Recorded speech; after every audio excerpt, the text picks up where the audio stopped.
এই শীতের সিজনে চিংড়ি মাছ ভুনাটা খেতে অসাধারণ লাগে। তাই শীত তো এসেই গেছে, আর চিংড়ি মাছ ভুনা খাবো না তাই কি হয়?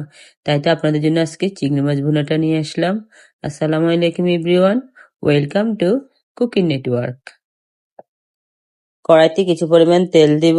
এবার তেলটা একটু গরম হয়ে আসলে এর মধ্যে কিছু পেঁয়াজ কুচি আমি দিয়ে দেব। দিচ্ছি 1 চামচ লবণ। লবণটা দিয়ে কিছুক্ষণের জন্য আমি ভেজে নেব।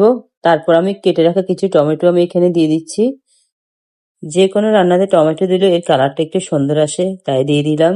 দিচ্ছি এখানে 1 চামচ রসুন বাটা আর 1/2 চামচ আদা বাটা। আদা রসুনের কাঁচা গন্ধ যাওয়া পর্যন্ত আমি ভেজে নেব। সাথে টমেটোটাও আর একটু ভেজে নেব, তাহলে নরম হয়ে যাবে। দিচ্ছি 1/2 চামচ হলুদ গুঁড়ো আর 1 চামচ লাল মরিচের গুঁড়ো, সামান্য কিছু পরিমাণ জিরার গুঁড়ো। এবার মশলাটা যেন পুড়ে না যায় সেই কারণে সামান্য একটু পানি দিয়ে মশলাটাকে একটু কষিয়ে নেব। চিংড়ি মাছটা ভাজি করেও খেতে মজা, আবার চিংড়ি মাছ ভুনা করে খেতে মজা। তা আজকে আমি ভুনা করব, তাই এখানে কিছু চিংড়ি মাছ আমি আগে থেকে পরিষ্কার করে নিয়েছি, সেগুলো দিয়ে দিব। চিংড়ি মাছটা রান্না করতে বেশি সময় লাগে না, প্রায় 10 থেকে 15 মিনিট এই চিংড়ি মাছটা রান্না করতে সময় লাগে। গরম ভাত দিয়ে এই ঝাল ঝাল চিংড়ি মাছ রান্না করে খেতে অসাধারণ লাগে, তাই তো আজকে রান্না করলাম। চিংড়ি মাছটা কিছুক্ষণের জন্য আমি রান্না করব। যখন দেখবেন এর গায়ের উপর তেল ছেড়ে দিয়েছে তখন বুঝতে হবে রান্নাটা কষানো হয়ে গেছে। এবার আমি পরিমাণ মতো কিছু পানি দিয়ে দেব। বেশি পানি দেওয়ার দরকার নেই, সামান্য একটু পানি দিলেই হয়ে যাবে।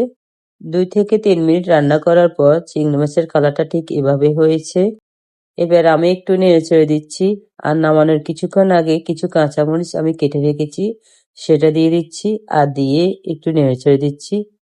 যে কোনো রান্নাতে ধনিয়া পাতা না দিলে ভালো লাগে না, তাই নামানোর কিছুক্ষণ আগে কিছু ধনিয়া পাতা কুচি করে রেখেছি, সেগুলো দিয়ে আমি চিংড়ি মাছটা নামিয়ে ফেলবো।